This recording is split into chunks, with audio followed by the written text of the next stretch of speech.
Yeah, so thanks everyone for attending today's event. So a quick introduction for XCamp. XCamp is a coding institute that Charlie and I we founded several years ago in Silicon Valley.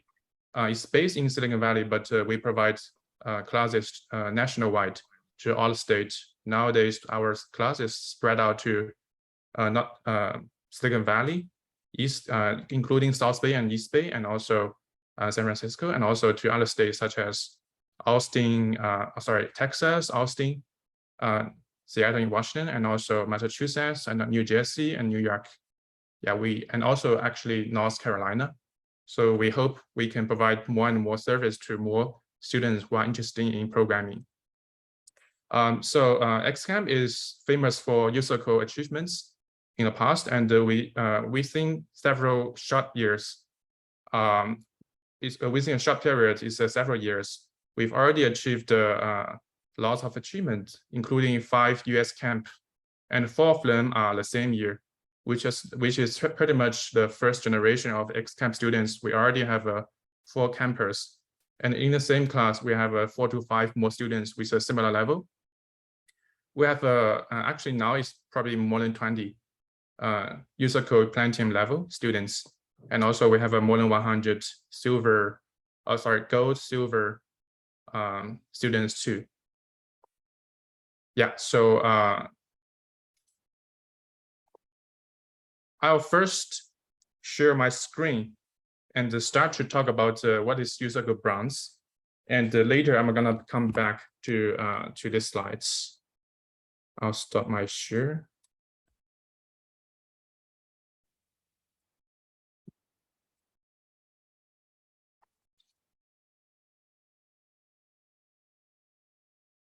Yeah, before I use whiteboard, I'm going to also talk about what is USACO. So I believe all parents who come here, you probably already know a little bit, but to be sure, USACO is short for USA Computing Olympiad.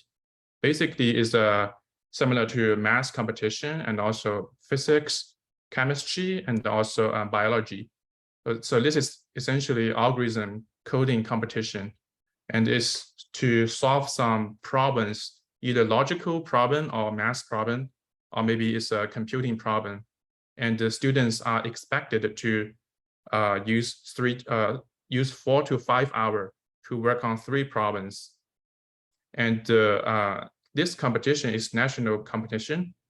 And every year there are 4 competitions which happen typically in December, January, February, and March. And for each of the competition, there will be 4 levels. That is bronze, silver, gold, and platinum. And the bronze level is what is our focus today.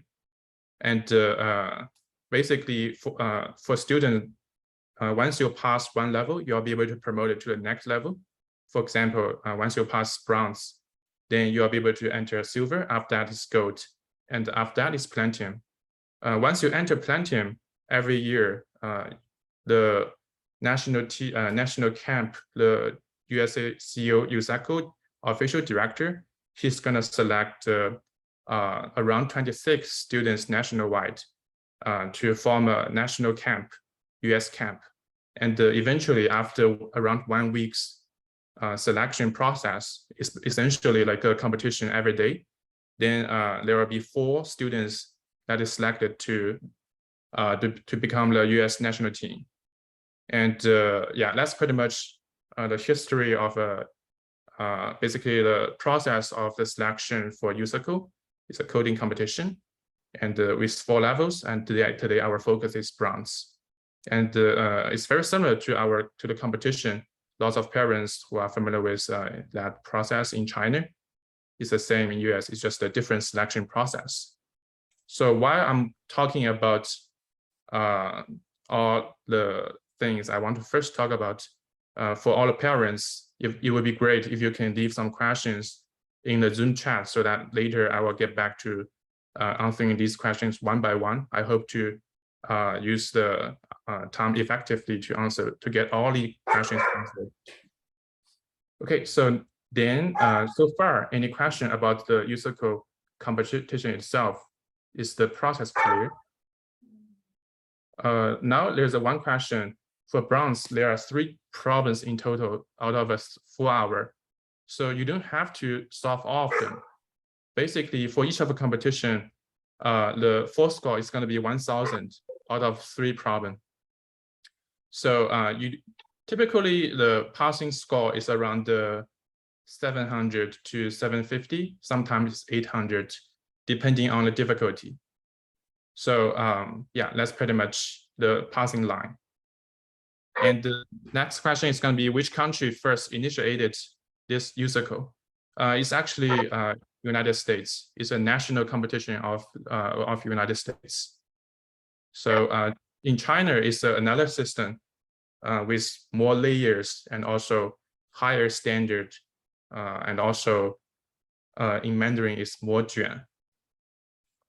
Much more competitive in China. Yeah. Okay, so I'll switch to my whiteboard.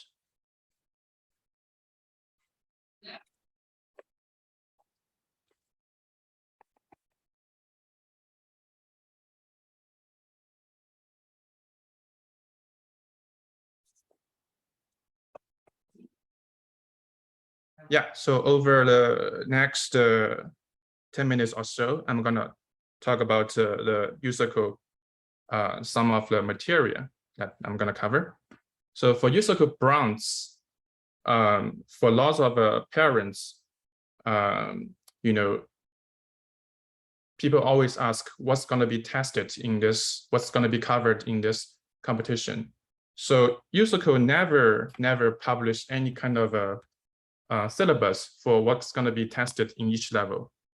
Then how do we know what kind of topics is expected? We have to do reverse engineering.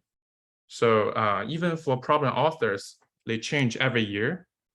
And so they probably have some kind of internal guidance for how to choose the right problems for each level, but they never publish any official thing.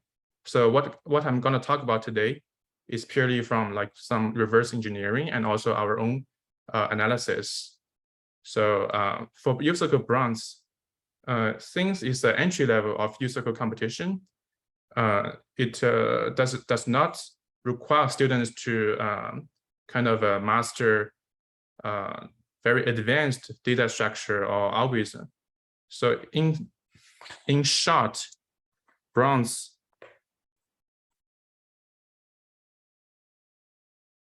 it equals to simulation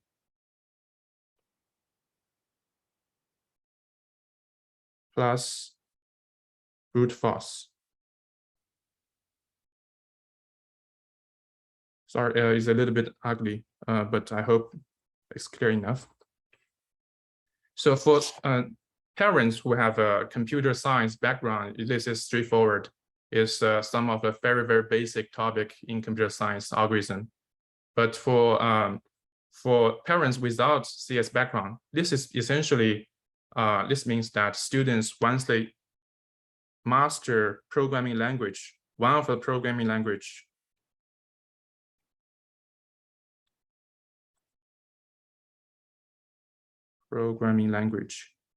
and plus they have some experience with DFS, which is short for depth first search, and some BFS, and enough practice.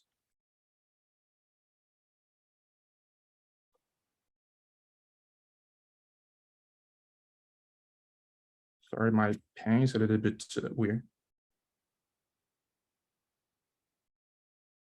And also, they also need to stack some competition experience. We call it a strategy experience. Then overall, is what's needed in USACO Bronze. And typically for programming language, it means that the basic grammar and basic syntax, the students have to master it very well. It does not require some advanced usage in some of the STL library, but the basic array usage, how to use loop, nested loop, how to use loop to solve some of the brute force problems, all those kind of issue, including how to debug, this kind of a skill need to be there. For DFS and BFS, this is actually a slightly, this is purely from reverse engineering. We never see USACO publish this, but with the understanding of DFS and BFS, students have a better mastery over and also handle over brute force problems. And for the practice part, this is typically what, I saw many questions. I'm gonna talk about that one by one. So for practice part, I'm gonna systematically talk about what does that mean. It does not mean finishing the homework in class. It's not the practice that I'm talking about here. In this context, it's mainly about muscle memory and how to react to a problem very quickly, and also how to get through the process of getting started and then exploring and eventually solving the problem. That experience and also confidence mainly come from the practice, and typically it has to bypass one tipping point in order to get to a certain level to pass USACO Bronze. And eventually, the last one is a strategy. For the strategy part, it's mainly about given 4 hours, there could be many different scenarios in this competition. For example, I get started in one problem for 1 hour. Now, should I go to the next question, or should I stay in this question for longer and stick with that? Sometimes this kind of a decision makes a huge difference in the final score. And the experienced player will always choose the best strategy and the most intelligent direction to go, so that later the eventual goal would be, the competitor should get all the points that he or she should get. Basically, if they get to a certain level, they should be able to get all the points that his or her level should cover. For those points beyond his or her level, it's okay. If we don't reach that level, it's okay. But if you reach that level, you have to get all those points. But for so many times, we've seen our own students and also external students, they fail to get some points that they should. The reason is that they make a mistake in strategy, either because they don't listen to our problem-solving procedure, so that they misunderstand the problem, or maybe they have some typo in codes, or maybe they start in debugging one problem for 3 hours, and then that's pretty much 3 hours in solving one problem. And then for the rest 2 problems, it's impossible to solve within 1 hour. We've seen lots of mistakes like this. So it's all come from the last one, that is strategy, right? Okay, so essentially for simulation, it's mainly coming from the programming language. Once you have good mastery over programming language, that's pretty much it.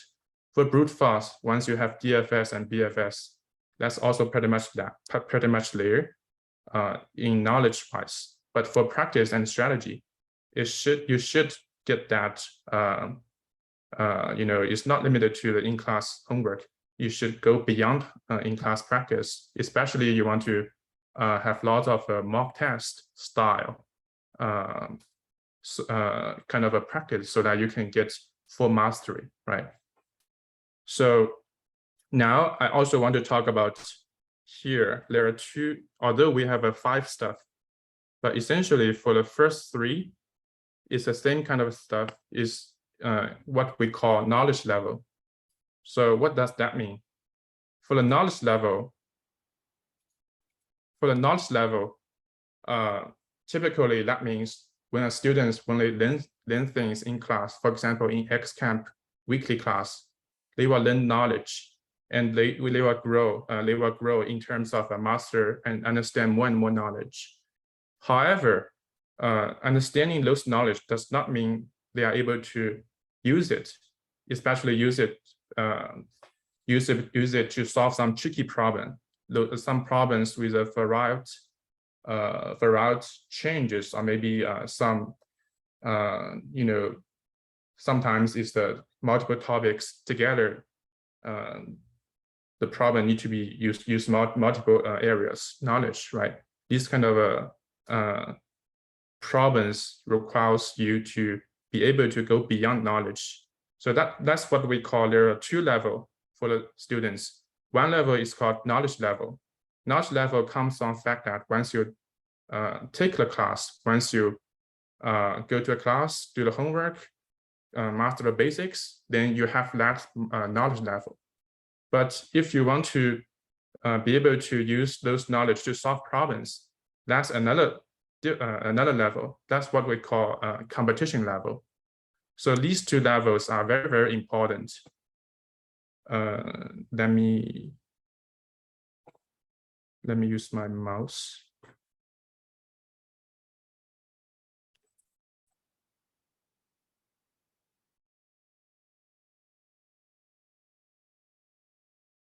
So typically for knowledge level, it's something that students first be able to stack as long as they take class, right? So in X camp, we have a 200, 201, and 202. Once they go to these classes, they'll be able to master programming language, DFS, BFS, recursion, iteration, all those knowledge points. And I believe if the students come from outside of X camp, they'll be able to learn something similar somewhere else, right? But in X camp, we have a systematic path like this. Once you get to this level, then your knowledge level pretty much cover bronze, okay? However, if you just take the competition, take the test right away, then sometimes you will find out, your kids, or maybe if you're a student, you probably solve one problem or half of a problem out of 3 problems, right? That's just because your competition level is here, okay? This is competition level, this is knowledge level. That means you have the knowledge, but you don't know how to use it to do the problem solving in a competition. And the reason why you are able to solve your homework in your weekly class is that in that class day, you know what kind of topic was being explained, right? Then pretty much, when you do the homework, you want to use some certain methodology or algorithm, right? So then you can just guess and then use that methodology to solve a problem, no matter how much the problem looked like a different topic problem, right? So in competition, it's totally different. In competition, if we look at one of the example here, actually, I will save it for later. Typically, USACO problem is a long history, and the conditions are hidden in the story. It's intentionally being hide there, right? So the author wants to confuse you, and the author wants to make sure they don't tell you right away what the problem is going to be, what kind of algorithm or method to use. So then it's really about whether you are able to analyze the condition, extract useful information out of the story to be able to get some kind of the problem, to form a problem and then go from there. And then that kind of ability you are not be able to get from your weekly class when you have really good knowledge level. Maybe your competition level is still pretty low, right? And also all those kind of cases where you could fail, such as you get stuck for 3 hours due to misunderstanding of a problem. This kind of a strategy issue, right? Your competition level is pretty low at this point, probably here, due to different reasons. And then in that case, typically what we encourage our students to do is that keep growing your competition level, keep growing in your knowledge level, then more classes such as 300 or 301. Continue to pave the road for your knowledge, increase your coverage. And then later you can come back to improve your competition level. And when you already master silver level topic, when your knowledge level increase to silver level, then all these bronze level problems will be much easier. This is what we typically call, in Mandarin, we call it 降维打击. That basically means when you master something much more advanced, then lower level of competition or problems is no longer a problem at all, right? And for some students, they are eager to pass USACO Bronze when they, probably finish 202 or maybe approaching 300 in 300 class. Then if you really want to get your competition level high, then I'm going to talk about how, okay? So previously we just talked about topic-wise. It's pretty straightforward. It's essentially simulation. I'll save some time. Simulation and the brute force, right? Brute force. These two topics is pretty straightforward, pretty easy, essentially. But bronze is not really just about these two topics. Essentially, in my opinion, bronze is essentially testing the student's ability to handle, first of all, good competition habit, okay? Second of all, react to competition environment. So for the good competition habit, it's mainly about we have a systematic in XCamp, we have a systematic way to solve a problem. When they enter the competition, we want them to solve a problem in a certain way. I'm going to share my screen. This is what we use in our weekly mock test class. It's also called enhancement class. Stop share.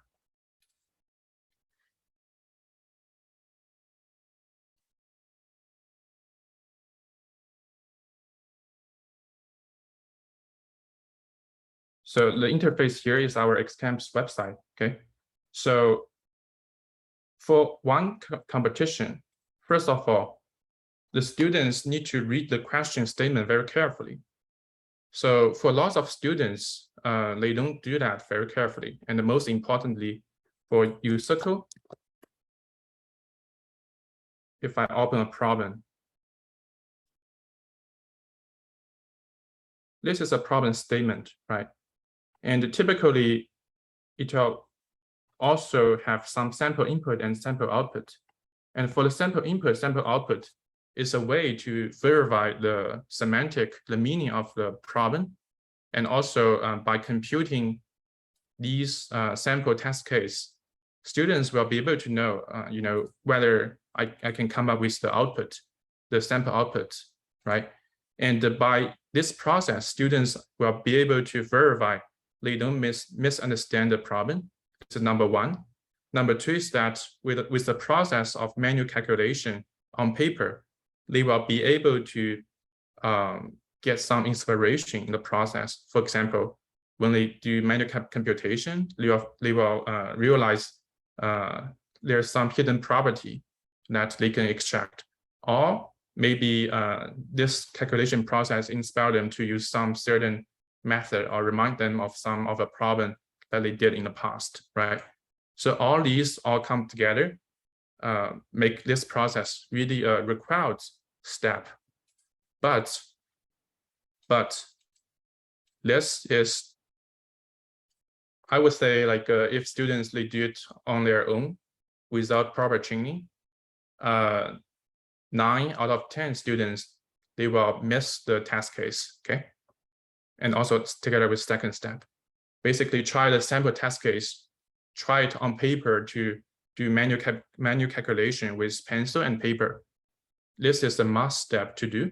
And without doing this step, we've seen students, number one, misunderstand question. For 1 hour, they work on some other problem because they missed one sentence, or maybe because they didn't do manual calculation of a sample test case. Number two is that students, they use wrong methodology because they kind of falling into some wrong understanding of the performance, or maybe they think in the wrong way, right? And once you try the sample test case, you verify the semantic of a problem, and also you get some inspiration. What's the next step? Typically, most of the time, I saw students, they start to type. They will try to type as fast as they can, so that they can pass the problem quickly, right? That's what they think, but that's not the case typically. The faster they start to touch the keyboard, the easier to make a mistake. So what's the right way here? Is all about paperwork. In XChem, we call it paperwork because although it's coding competition, but the most important part is not about code. It's not about code at all, right? Code is the last step. It's always about your thought. Thought is the most important thing, right? And in order to come up with the right thought, get it verified, get it analyzed, the most important step is, or maybe say like your best friends is not computer, is number one, your brain. Number two, a pen or pencil, right? Number three, paper. So in the past, we even ask students not to even touch your keyboard, not even to touch a keyboard until you have a complete solution on paper, right? This is very, very important. A lot of students, they start to code, they start to type without even know what they are doing, without even realize the method is a setup for failure because it's too slow, it's not fast enough to pass the problem, right? And or maybe obviously without proper on-paper analysis, they don't realize it's they miss a condition, right? Or maybe they overthinking, they did something like overcomplicated, right? So the paperwork part is really, really important. Is even more important in silver and gold, right? But in bronze, if you follow these three simple steps, it already, make you, I would say, like probably much easier to pass already, right? At least we've seen a lot of students, their knowledge level is obviously beyond bronze, above bronze, but they cannot pass. The reason is that they don't have a really good or proper competition habit, right? So once you have a clear and correct thought, when the last step is converted to be codes, right? Just like, when we write articles, for example, write an English paper, if you have a draft or maybe have an index, right? Write an index first, draft the index first. Then you pretty much know the proper structure of your codes. Only with that, once you have that, the next step, when you write article, it will be much easier and much more smooth, right? And also less error prone. The same thing here. When we solve a problem with codes, essentially we are doing translation from your thought to the codes, right? And this step is no magic at all. It simply transform your thought to be codes, right? Make it your last step. Once you have everything ready, make it your last step and make it right? So this is important. And then when you actually write codes, then write codes to be as short as possible. Sometimes students, they just want to type a lot and type really fast to show that, hey, I know what I'm doing. But in reality, more codes means that more chance to have a typo, or maybe more chance to, or maybe just to burn more brain energy. So write as little codes as possible without sacrificing readability of our codes, right? And then in debugging, let me clear this first.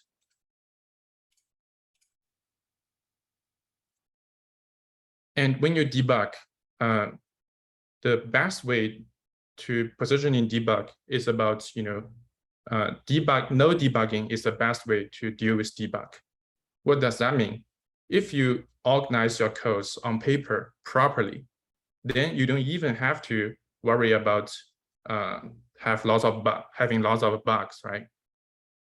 For example, if you design your codes in a way that I will have 3 blocks in total, and this block does task A, the second block does do task B, and the third part is task C. And then the structure is pretty clear, and you just need to make sure you do the modular programming so that different section becomes really obvious to yourself.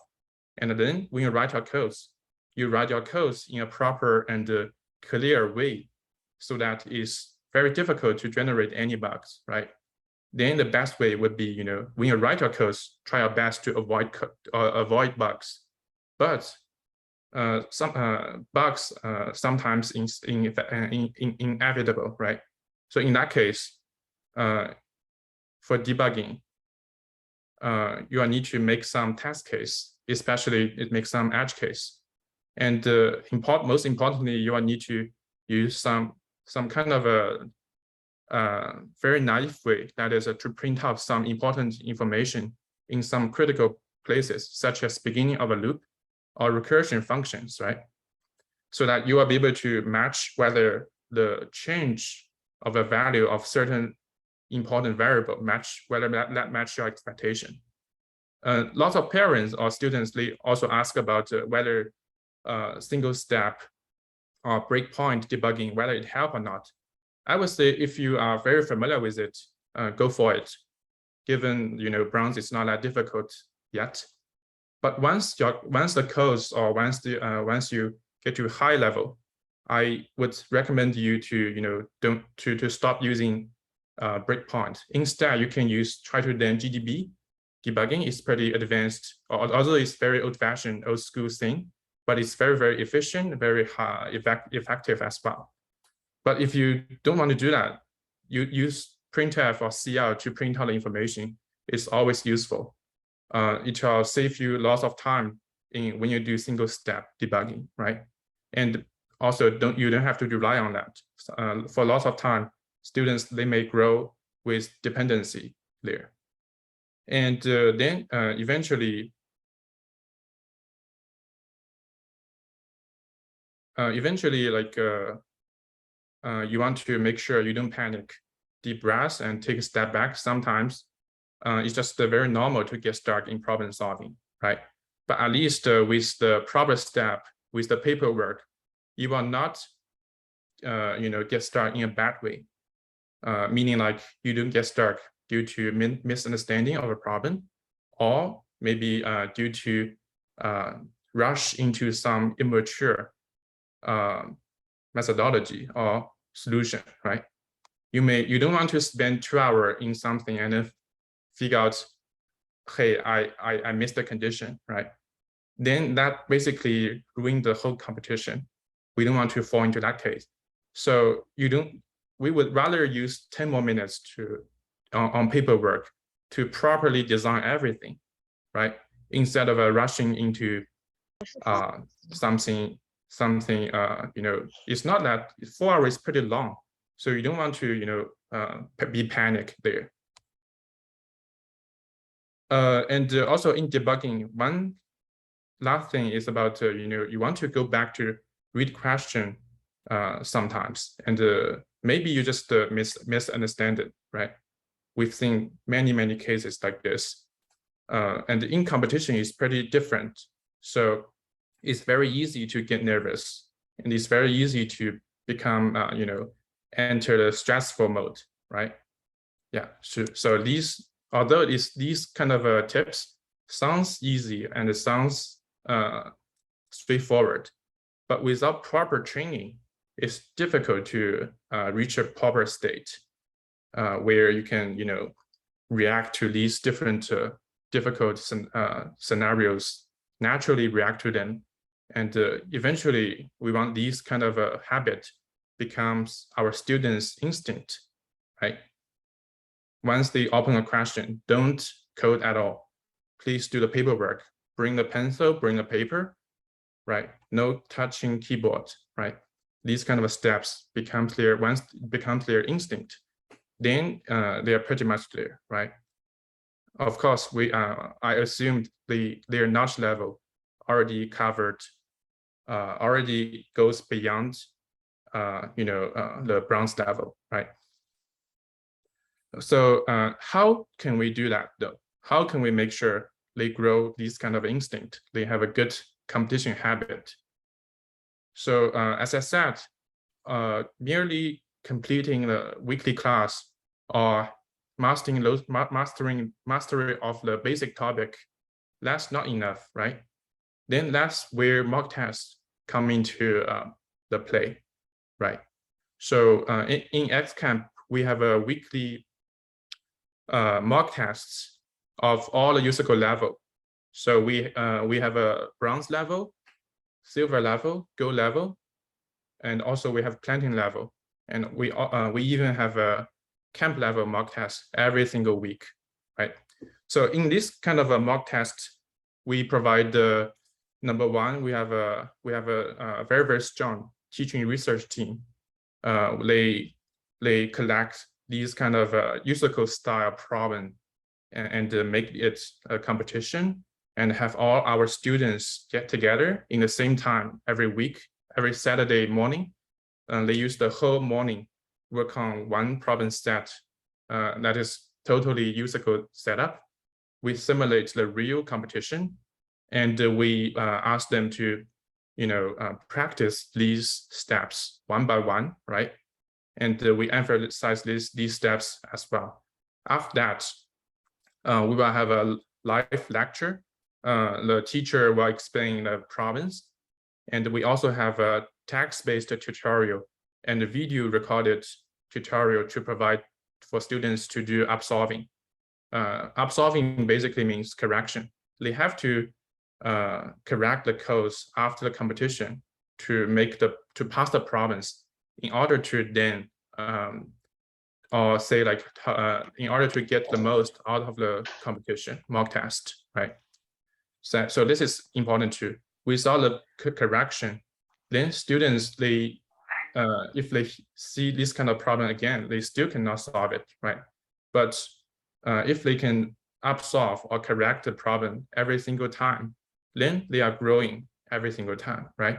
Next time they see this kind of problem, they will be able to connect the problems they've already solved in the past, right? If they don't do the correction, then what they can connect is just one problem they couldn't solve in the past. They may kind of remember how to solve it, but they cannot actually write codes about it or even pass it, right?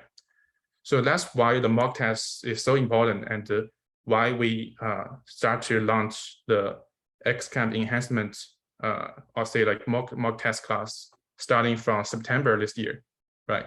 And during the USACO season, we'll provide this kind of service every single weekend. And if you're interested, feel free to ask us too. Okay, so I talk about what's the basics to cover, what's the basic topics to cover for bronze, and also most importantly, the competition habit, or say like problem solving process, right? And I talk about how to deal with debugging. And I also talk about the importance of read question statement, try sample test case, and most importantly, paperwork, okay? I think all these are not related to any of the computer science topics, but this process is actually the reason why lots of students, once they get to a certain level, why they cannot pass bronze, right? This is the main bottleneck when they have the knowledge level covered. Honestly speaking, I believe all students, they are able to get, bypass, or say like reach the USACO bronze knowledge level. But some students, they cannot pass because of the bottleneck of the competition habit, but they don't realize that. They thought, hey, this is because I don't have, maybe I don't have enough homework to do, or maybe I'm not strong enough, I need to learn harder stuff. Yes, learning silver topic will help you. Eventually you can do, you can even use some silver topic knowledge to solve bronze question. That's obviously easier, but this is not that effective. Your bottleneck is really about stick with the most effective problem solving process, right? I just want to emphasize this really carefully, and also repeat it for many times. Okay. So again, to solve this, the best way would be to do mock test. And also, if you want to do some past USACO real problems, you can help you too. However, for majority of the students, they will not be able to simulate such a good mock test environment. We've seen students in the past, if they just do the problem at home, or maybe without proper arrangement and setup, they will do the competition for some time and switch to YouTube and then come back later. Or maybe they go have a dinner or have a lunch in the middle, split the competition to 2 parts. All these kind of things will basically make the mock test useless. Mock test is a 3 to 4 hour. The students must sit there and they must treat this competition seriously. Even if they cannot solve a problem, they have to sit there until the competition ends, right? They have to do whatever they can to get more points out of the test cases. That's the right attitude to do the mock test. And without that attitude, if they just open all these public accessible past USACO real competition, it's not that useful at all. Sometimes they will even look at a solution in the middle of their own mock test, right? So it's really important. There's a system, or maybe there's a platform can provide them with that. And also sometimes students, they use CF code forces to do the mock test too. I would say, like, mock test wise, code forces is actually a good platform. However, it's never it's very different format. For example, the code forces, the competition dance is very different. It's not that long. It's not like a 3 to 4 hour. Instead, in CF, lots of the question is pretty easy at the beginning. First 2 to 3 problems is extremely easy. They don't even have to use algorithm. It's typically to compete for who can type faster, right? And for the last few questions, it becomes too hard for students in bronze. They won't even have any solution about it. Then this competition purely becomes, practice you about who can type faster, right? However, in USACO, it's 3 to 4 hour focused time to solve some hard problems for their level, right? So this is quite different setup. So I think the enhancement class setup that XCamp offer right now is pretty unique, and we think this is very effective, and it is one of the important factor that help XCamp students to pass, no matter in high level or media level or low level, right? In the past, we don't have this, but we do this kind of a mock test in a more ad hoc way. So starting from September, we have a very systematic week-by-week mock test. It's also called enhancement class, okay? I want to first stop here and take some questions to make sure I don't left behind. Sorry, I kind of over-explained the habits, but I think this is worth it. This is just so important. Many of the students, they don't realize this is important. I will take the questions one by one. For all the parents, feel free to post more questions in the chat, okay? So there's a question about, can you clarify the last 2 factors after simulation? Actually, I I kind of explain those things again. Essentially, it's a simulation. Brute force, these two are the main knowledge point.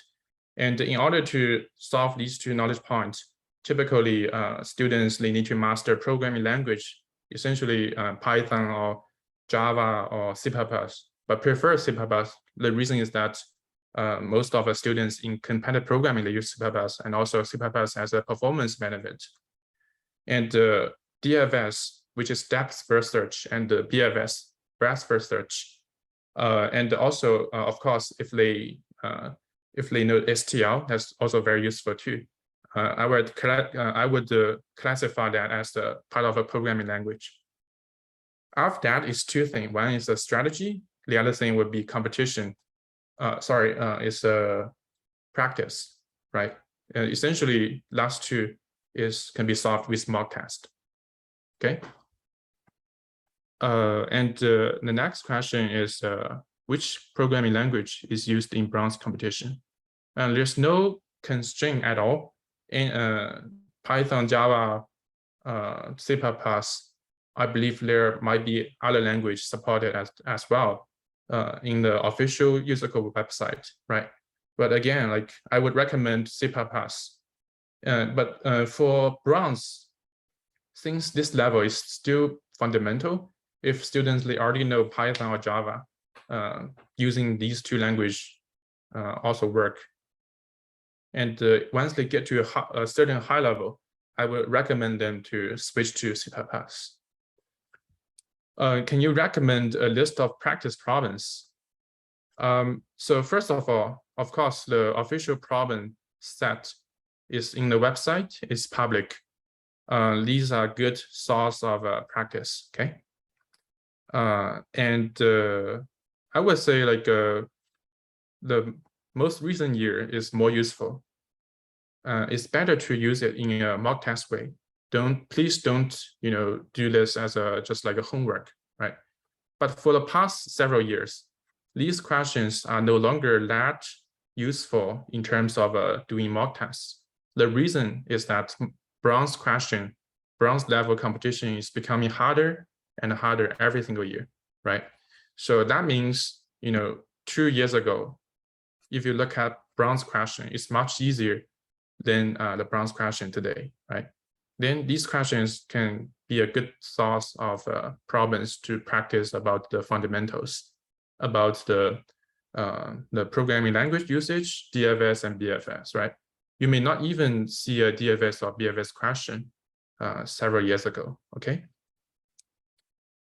And other than that, if you really want to do mock test and you want a good environment, good setup with teachers supporting you, with TA in Discord answering your question, and also with text tutorial, video tutorial, and also most importantly, we ask students to write summary after the class, okay?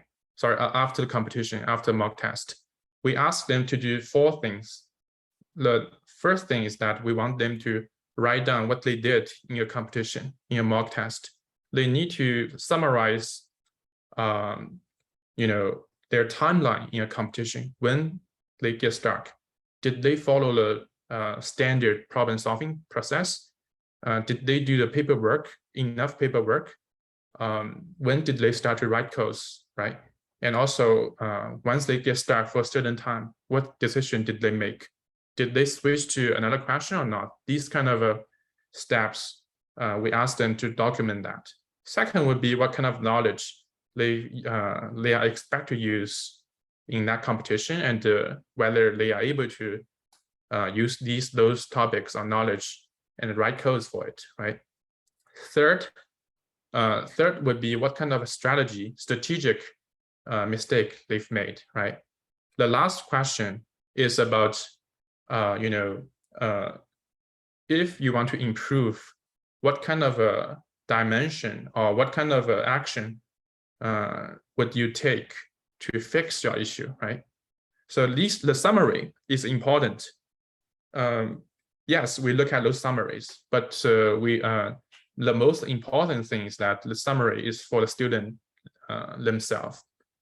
So by writing these summaries, they make the 3-hour mock test more useful, because the mock test is supposed to help them to evolve, right? They need to find out their bottleneck, find out their weakness, and to grow out of these mistakes, right? So these summaries is 10 more minutes after the competition, but it at least to make the 3-hour competition 80% or 90% more useful. Okay, so the summary is useful. If you don't have time to join XCamp's mock tests, then you can also do that at home, right? It's just much harder to have that discipline to do that. But if you want to do mock tests, make sure you do summary, right? Without summary, you probably spend 3 hours, and it's a frustrating process. Okay. And the next question is that, these 3 questions programming questions, or they are also knowledge-based questions like calculation. So all these questions, they are pretty much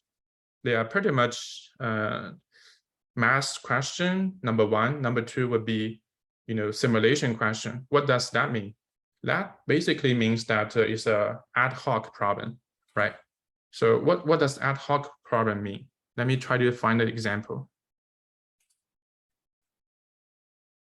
Oh, let me just have a random example, okay?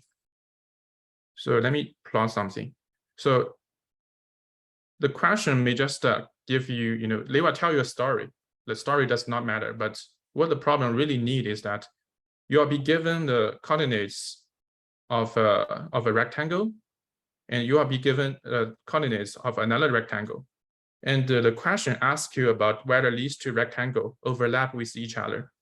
Okay, they want you to write codes, and for any given 2 rectangles, you need to output whether they are overlapping with each other or not.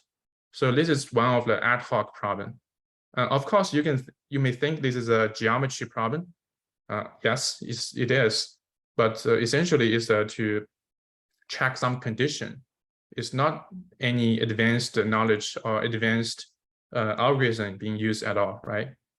So this is, this kind of question will be Bronze question. So I would say this is indeed knowledge-based, but the knowledge requirement is pretty low, right? And the programming is the methodology we are taking to implement to do the problem solving is the last step. So programming language question and the knowledge-based question, they are kind of a different dimension. They are not orthogonal, right? They are overlapping basically. Yeah. So let me check the next question.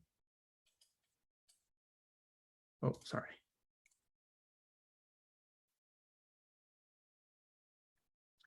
It seems that there are 3 to 4 continuous days in December, January, February, March for the test. If a student passed the bronze in day 1, can they take silver on day 2? How can students know that they passed the test if their score is not 100? So first of all, yes, you can take bronze in day 1, silver in day 2, and gold in day 3, right? Only when you get 100% score. If you don't get 100% score, full score, then you will not be able to take silver test the next day. So this will answer all your questions. And the students will not be able to know their real score until 3 to 4 days later when everything finished, right? So that means if you really want to pass multiple levels in one competition, you need to get the full score. You need to pass all questions without failing any test case, right? So the next question is that, are you able to repeatedly submit your answer to check if it passed the test case or not? So you can submit anytime you want, and you can submit, basically you will be able to submit, see the how many cases you passed, and then you can resubmit to fix your codes, right? So you can submit as many times as you want. Can you explain why you need to switch to C++? So first of all, majority of the students in competitive programming, they use C++. That means for lots of questions online, the solution is C++. Knowing C++ will make students much easier to learn to learn other people's codes, understand what's going on in those codes, right? And also, number two, C++, it has performance benefit because it's a system level, system programming kind of a language, right? Comparing to Java, is much shorter and much stronger expressiveness, meaning like less amount of codes. It can do more stuff, do more tasks than Java. Java is fast too, although it's not as fast as C++, right? Python is a very, very nice language, but it's too slow, right? It's not even comparable to Java. So typically, we will see, in USACO, the time limit of a problem is maybe several multiples of the time limit of C++. What does time limit mean? It's basically, for each codes submitted for a problem, the problem asks your codes to run within a given time range, say like 1 second, so that your codes have to be fast enough in order to pass that question. Otherwise, it will respond with, your code is too slow, time limit exceeded, right? Yeah, I think these are the main reason. And also, if majority of the people are using C++, then your classmates are using C++, right? XCamp, Grandmaster class, we use C++, right? Our coach use C++. We use C++ example. We use C++ to talk about how to implement the algorithm we talk about in class, right? So we always, ask students to switch to C++ when they approach goals, right? They have to switch to C++ for sure. And typically in low-level class in XCamp, we teach Python. Once they get to 200, we start to ask them to learn C++ and do homework in C++, right? But if they want to work on Python in some other projects, that's fine. But if they want to do competition, I would still want them to switch to C++. That's what we do in XCamp. Where can we take the test? Is it always an online test? Yes, it is an online test, and students they can register on their own, right? In this website, they can register for one account, and they can register for the competition. So the next question is that in USACO, students, they do problems one by one and submit answer one by one, or they work on the problem, 3 problems. After that, they submit all the 3 problems. So basically, in the official USACO website, you don't have to finish all 3 problems and submit in a one-off fashion. Instead, you can submit any problem, for any problem anytime you want, right? So it's also the same as your homework. You can submit anytime, and immediately you will get response for how many test cases did you get, right? The only thing is that USACO will not tell you what kind of test case they use. That means students should not rely on test case. They should make their own test case. Okay, thank you. So next question is that if the students is taking APCS1, can they try USACO Bronze test in December or January? Or they need to take 200-201 class first. So for APCS, it's a very different track. APCS is more of a theoretic, go with the theoretic direction, meaning like this mostly on paper problem solving, and it's more conceptual oriented, right? Concepts oriented. So it's mainly about object oriented plus a little bit of algorithm, right? So that means students will not be able to gain, for a student, even if they get 5 points, the full score in APCS, that does not guarantee they will have a very strong coding ability. They will have very good coding knowledge, but coding ability means that they have to practice a lot. They have to have hands-on experience to write codes with keyboard, right? It's not about get an APCS book and solve the problem on paper. It's about typing keyboard, get the hands dirty, and work on the problems, right? So it's very different. So can they try bronze level test in December, January? I would say that depends. If they already, take XCamp 202, right? And if they have a good sense of competition, I think they are also welcome to try, right? But I would say if the students are pretty young, I would be very careful here. The reason is that competition, sometimes, yes, you pass, you are happy, right? And sometimes you don't pass, then it's actually pretty frustrating. And for young kids, if they are not mature enough to handle the stress, to handle the frustration, right, then it's not a good idea to start a competition too early. So that's the reason why at the very beginning, when I talk about the knowledge level growth, right, we don't want students to focus on, hey, I want to pass bronze now. Let's stop the learning. Let's just focus on passing bronze, right? We do not want to do that. We don't want our students to do this as well. We want them to grow in knowledge level. Once they learn 202, then they know 300, right? And then 301. They keep learning. It doesn't matter. If they want to do USACO, that's fine. But USACO bronze level is not the first priority.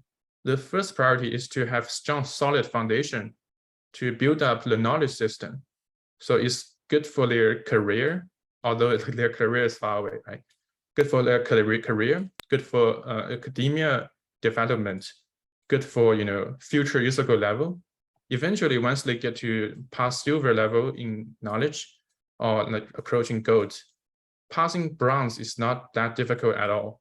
It takes them less time to practice for bronze, right? They may just naturally pass bronze. We've seen so many cases. So we don't want students to start competition too early, right? But we understand, different kids, they have different goals. They have their own timeline. So in this case, if they really want to pass, make sure, if they're very young, ask them to, delay a little bit. Instead, focus on learning first. If students, they are already like 8th grade, 9th grade, or maybe 10th grade, and they are still stuck with some, or maybe they start too late in coding, then it's totally fine to touch competition because they're mature enough to handle failures. Understanding how to handle failure is part of the lesson, part of the journey for growth. So, and the second part of the question is about whether they need to take 200, 201 class first. Oh, yes. So if they take APCS, but they don't have knowledge about DFS and BFS, I would recommend them to then at least the 201 first. If they are mature enough, at least they learn 201, they know DFS recursion.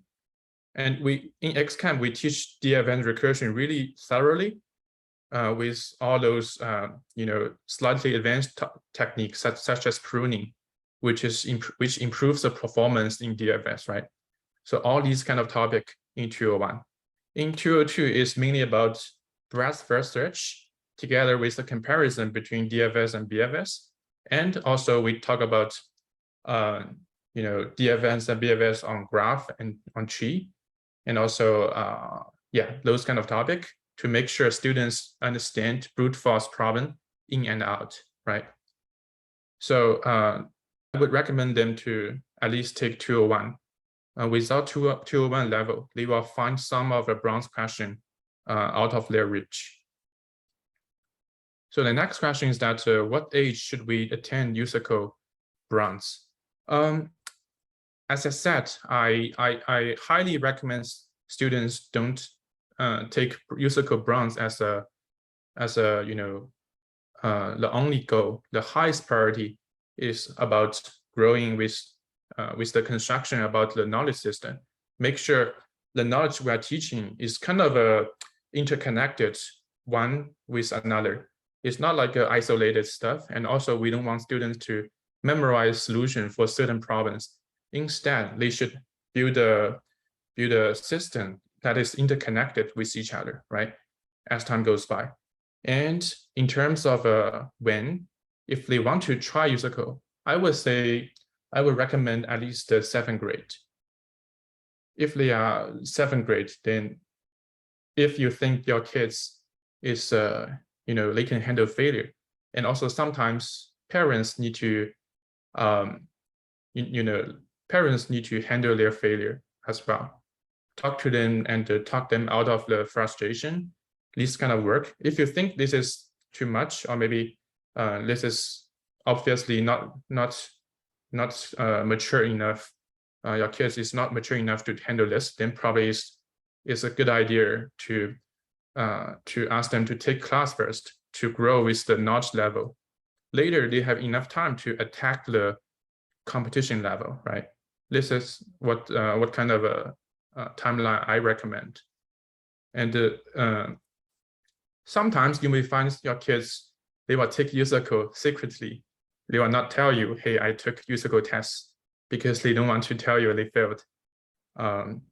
If you find them to take the competition in private, try to encourage them.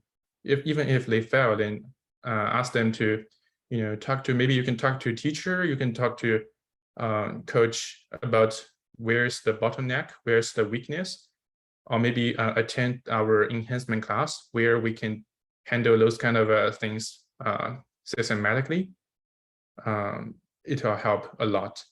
If a student is even more senior, like 10th grade, 9th grade, I would say like depending on whether they want to do competition or not, it also depends, I would say. Like, but if they want to do USACO, then they have to work really hard and shoot for that goal and take the enhancement class for sure. It's a must to take for them. It's just when students are pretty young, try not to start it too early. Most of the time it's negative impact. Let me check next question. Sorry, I have to drink a little bit water.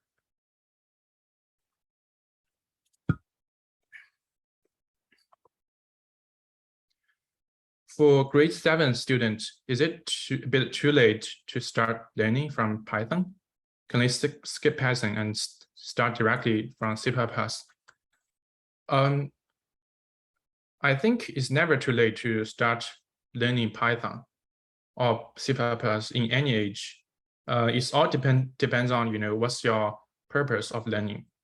If you want to do this for long-term growth, for example, want the students to be able to have a software engineering as a potential future career, then 7th grade is, I think, is pretty early, and so much possibilities, so much potential to reach.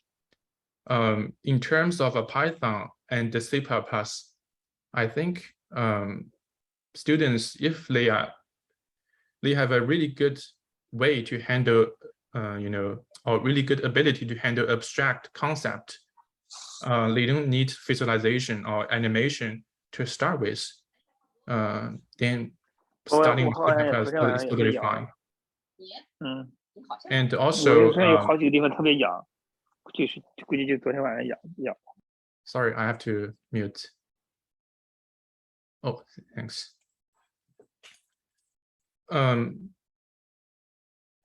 yeah, so basically, feel free to skip Python if the student is mature enough. Okay. Does Xcamp teach C++? Yes, we start to switch to C++ when they reach 200 level, right? Once they finish 102, they will start with C++. For students who get 4 or 5 in APCS, yeah, I think Shanshan explained that. So for 200, 201, 202, 300, 301, all these are important foundations. Classes before that, 100, 101, and 102 is for programming language mastery. But starting from 200 is about build up the foundation in algorithm and the data structure systematically. 200 is mainly about iteration and recursion. 201 is mainly about DFS, depth first search, and also backtracking, pruning, which is the most important basic topic in computer science, not just the competition. 202 is about BFS, breadth first search. It's a different search strategy together with the comparison and also the comprehensive practice and also training in search algorithm. 300 is a bunch of silver topic. So as I said, I recommend students to go with 300, no matter whether they pass bronze or not. 301 right now is mainly about dynamic programming. Dynamic programming falling between silver and the gold difficulty. Okay, I would recommend students to go about these courses one by one. If they are really good at DFS and BFS, typically it's rare.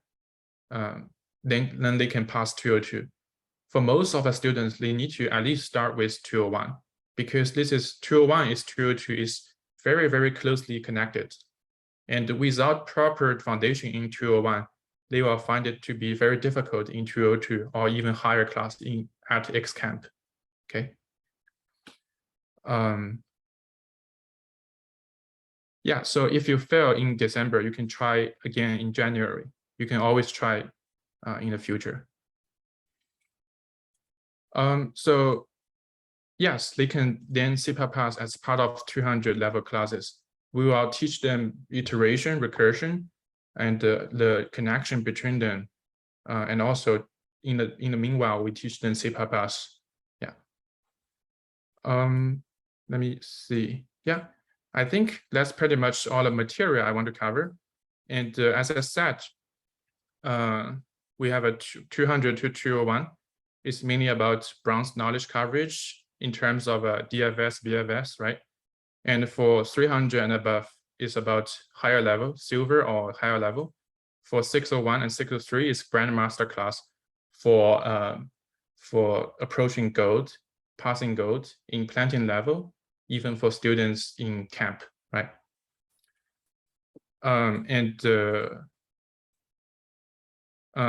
Also, for winter camp, we have 7 days. This winter is all open to all level, bronze, silver, gold, and platinum. So I talked a lot about the enhancement class, that is a mock test, right? But winter camp is a little bit different. It's more of a combination of class and mock tests. And since we have teachers leading, the whole day, 4-day class, that means students will get together. They will have a very focused, enter a very focused momentum. And that is really, really good and important. As long as students, they have time, they have a goal in coding, they want to pursue coding, then camp style is the best format because they make students really focused. And we have designed a rewarding system to reward them in focus, in problem solving, in explaining problems to each other, and also in in good performance in competition as well. Lots of practice and muscle memory build up. So sometimes we found 2 weeks of summer camp experience to be more useful than 1 year of weekly class, because weekly class is 2 hours, right? So students they will between classes, it's easy to get distracted by schoolwork, by other activity. So of course, weekly class is important to build up the foundation, but camp style is always, very useful and more effective. This is the enhancement class, setup. If you're interested, please consult our XCamp staff. And we already have that in the fall semester. We have, I believe we have 5 more mock tests starting from this week. And it's gonna end before Christmas, roughly, before the 1st December USACO test. But we will continue to do this in the spring as well. If you're interested in enhancement class, let us know. Again, it's a simulation of real USACO tests, text tutorial, video tutorial, live lecture, and the Discord Q&A. Very importantly, if students, if they are very young, I would still ask them to, take the weekly class to build up more foundation before they start to, face the stress and the frustration in competition. Competition is competitive, so please keep this in mind. Yeah, and if they are mature enough, if they have enough knowledge built up, right? And also they have a clear goal in USACO. Yes, this is very, very useful approach to adapt to competition environment. And again, feel free to scan this QR code to get more information. And also on the right side, we have a bronze preparation group where we will answer more questions if you have any. And our marketing team also want me to share, we have a special like discount policy, basically for 22 and 23 winter season new students. If you scan the QR code now, enter the group. Sorry, it's not a group. Scan the QR code now and do a screenshot of this page. You'll be able to redeem for spend $5. It can worth $50 in tuition. Yeah, so if you're interested, please scan the QR code and add our admin. Thank you. I think that's, I'll go back to this page. That's all for today. I hope this is useful for all of you. There's one question, how to join the mock test week by week. Do we have to join the host master? So in the fall, we have a 10-week setup. And typically, I think at least they will need to have a certain amount of mock tests in order to make it useful. So typically 1 or 2 mock tests, they only see the weakness. They don't see improvement. They don't have enough time to reach the tipping point. So that's why we have 10 mock tests as one section. But this is also something new for us. We would like to, be open to different options. So maybe you can just add our admin and talk to them. And for the spring, I think we should have it open for registration, but it probably have less than 10 tests. Yeah, you can talk to our admin for more details. How to join a weekly mock test? Yeah, again, you can add our admin and talk to our admin. Can the students use Python in a winter camp or must use C++? They can use Python, no problem. But I would still,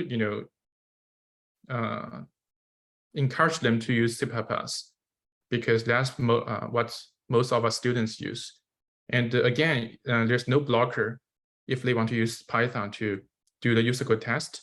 It just, is kind of a, more effort to do that because example used in a class is Python, is C++, right? And sample solution is C++. They are free to use Python for their own problem solving. It's just more effort. Can you share the slides after the section? I think I'm not sure how to contact you after the section, so I think the best way is still to add our admin, and you can ask our admin for the information in the slides. You can ask her for the slides too. I think that's all for today. Again, if you are interested in any of the classes or some USACO higher level information, feel free to subscribe to our WeChat account, official WeChat account of XCamp. We will have more events in the future. We have a very strong teachers and coaches sharing their insights. Today is my insights, and I hope that's useful. But honestly speaking, in XCamp, we have so many strong coaches. Everyone, they have their own insights to provide. I think it's all very useful. It's all very valuable, and we strive to provide, different angles for everyone in different level. That's all for today. I hope it's a useful night. Thank you very much. Good night, everyone. Teacher Yuan, if some parents would like to ask the question in Chinese, would you mind to leave it for 5 minutes, the last 5 minutes? Thank you. Oh yeah, sure. Yeah. Yeah, because I saw 2 parents ask the Chinese summary. Yeah. Oh, okay. Yeah. Let me try to switch. Feel free to ask any question in Chinese. Yeah, we will leave it the last 5 minutes. Thank you. 大家可以用中文提问，最后5分钟。谢谢学员老师。对，那大家提问在想问题的时候，我就迅速讲一下。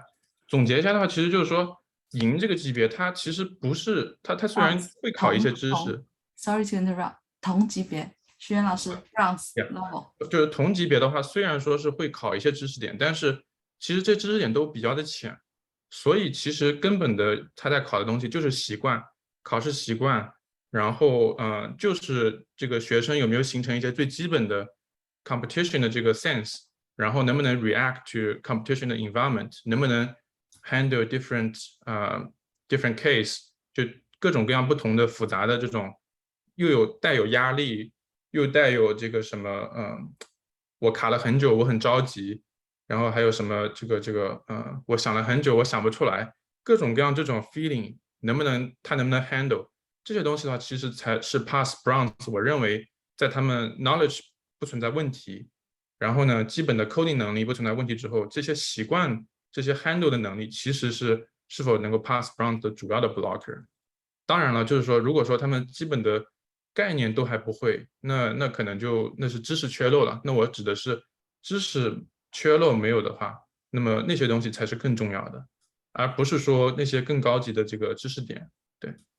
那么，所以说 pass Bronze 的话，我觉得就是一方面的话，往前学知识点，不要停留在这个铜这个级，要继续往前学。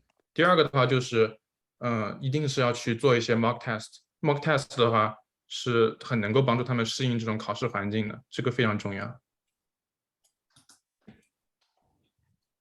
对，这个是我比较快的一个总结吧。然后具体的这个 problem solving 的 process 的话，其实我刚才讲的比较多。那核心的一点就是，不要跳过一些看似非常的没有用的步骤。这个步骤的话，就是比如说在纸上做的分析，还有这个题目自带的这个 sample test case 的分析，一定要手算一遍。这步千万不能跳，就哪怕这个题目看上去再简单的话，如果你算出来的跟题目提供的这个 sample output 是一样的，那你就可以放心的往前走了。那其实就是说白了就是30秒钟的事情，你多花30秒钟，你就确保你就像买了一个保险一样，你不用做了1个小时，突然发现我这道题看错了，对吧？我真的见过太多学生是这样的，就是做了1个半小时，做了1个小时，他跟我讲这个，我当时做了1个小时，我才发现这题我看错了，或者我漏了一个条件。那真是那个时候，当他发现的时候，那场考试基本上已经毁掉了，因为他们孩子还小嘛。他们没有办法去 handle 那种 frustration， 或者说那种挫败感吧。所以说这个步骤是不管题目多简单都不能跳的。然后另外就是不要一上来就动手写代码，就哪怕我知道这道题该怎么做了，那我在纸上我大致写一写，比如说我哪怕写2行字，我这个代码大概要分几个模块来写，那其实基本上也能够帮助他在后面省很多时间。所以就是说，就是说俗话就是说这个磨刀不误砍柴工嘛，就一定在写代码之前的话，在纸上把基本步骤、基本的这个东西给它写好，然后到时候写代码的话就会又快，然后又不容易出问题，也有的时候甚至不用 debug。所以就这部分的话，其实我认为在 pass bronze 这部分的时候，也是我们 mock test 的 training 的这个重点。然后再加上这个写 summary 的话，如果是做 mock test 是一定要做的。就我们有的时候甚至就是怎么说呢？就是说我们作为老师来讲，可能真的他们学生都写了很详细的 summary 的话，我们很高兴，我们可能不一定能够每一份都看过。但是这个 summary 其实最重要的是为了他们自己写的。他们自己写了之后的话，有这么一个写这个回答这4个问题的过程的话，他就会去想我下一次该怎么办。如果不去写这个 summary 的话，另外还有些孩子他没有时间做订正，那么其实意味着什么呢？意味着这个3个小时的 mock test 就不是那么有效了，因为他既没有做订正，把不会的题弄懂，他也没有从犯的错误里面学到任何东西，那么就相对来讲就不是那么有效。但是他如果把这2个事情都做了，一个是 summary，一个是订正，那么他这个进步的是很快的，对，他的这个考试水平也会非常快。一个问题就是说，刚才说降维打击，对，最后一个问题，然后我们活动就结束，好吧？谢谢学友。对，好。刚才说降维打击，小孩最好是300之后开始投吗？还是说201以后就可以？我觉得201以后的话，小朋友如果年龄就是说年龄就相对来讲不是那么小了的话，他自己想去参加竞赛，那其实我们也不用刻意的去，就是我们可以就是说让他鼓励他参加，然后帮他 handle 一下 failure，这个都没问题。那201以后呢，我觉得可以接触一下，但是不要有任何的那个我一定要过的这种压力，或者是我不过就怎么样，我不过就不如另外一个同学，或者是我不过我就觉得哎呀这个实在说不过去，不要有这种想法就行了。就他想去参加，那么就当做玩一样也没问题。那么如果说孩子就是他已经有明确的一个 goal 了，我一定要去做这个事情了，那么我觉得他最好是参加一下 mock test。那所谓的降维打击的话呢，是过去有些学生我其实就让他不要太早去考 bronze，那他就往前学这个 silver，然后他自己有的时候自己去考了一下 bronze，就直接就过掉了。就是过 bronze 这个事情，他们甚至没有做专门的这个专门的训练或者专门的这个准备，他们就接着往前学。不一定是300，可能是301，可能是甚至是401都有可能。就是我有的时候他们甚至是把 bronze 和 silver 一起过掉的，在同一场考试，有好几个学生都是这样子的。就这种降维打击的话，属于什么呢？属于对于考 USACO 没有那么着急，我也不太 care 什么时候过这个级别。实际上什么时候过其实是没有任何关系的，你早过跟晚过是没有任何关系的。然后如果说是没有这种压力的话，其实先把知识体系往前搭上去之后的话，其实就比较好一些。那应付这些 competition 的话，在同这个级别应付的话，其实是稍微会难一些，因为孩子还小嘛。那他如果长大一点之后的话，他已经知识已经学到 silver 或者甚至学到金了，那这个时候他再去 handle mock test 里面的这些东西的话，其实也是非常好的。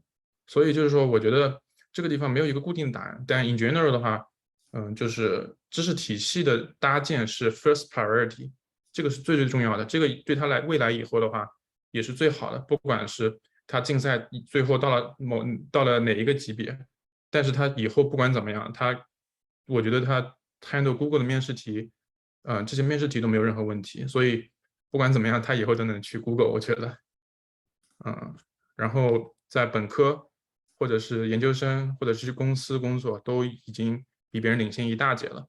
那么在这个基础之上，那他如果 USACO 想要考很高的级别，并且他也有这个 drive，他有这个信心，他也有这个投入，有一个 commitment，那么他越早去越好。所以说这里是分了几种不同的 case。行，那我觉得今天可能讲的时间也比较长了，可能比预先的要长一点。非常感谢就是大家来参加，然后之后我们基本上会更多的办这些活动，而且确实不只是我一个人来讲这些东西，因为很多时候竞赛其实不同的教练、不同的老师都是有不同的见解的，然后他们每个人都能提供 insightful 的这个opinion，所以就是对，之后的话我们会请他们来，然后很多来讲的人都是我们要么是我们教学负责人，要么是我们的高端的教练，还有不少其实是竞赛的出题的人，比方说国内的一些国家级的竞赛出题人啊等等，对。然后美国这边的话，也是一些非常强的一些大学里面的这个编程队的队员，他们高中阶段也是搞竞赛的，然后甚至有一些这个国家级的教练，对，我们都会陆续的把他们请过来。行，那我们今天就讲这么多，然后非常感谢大家。有什么跟课程相关的问题，可能来不及一一回答，就麻烦大家加我们的这个小助手，他会帮助大家。好的，谢谢大家，今天就到这里。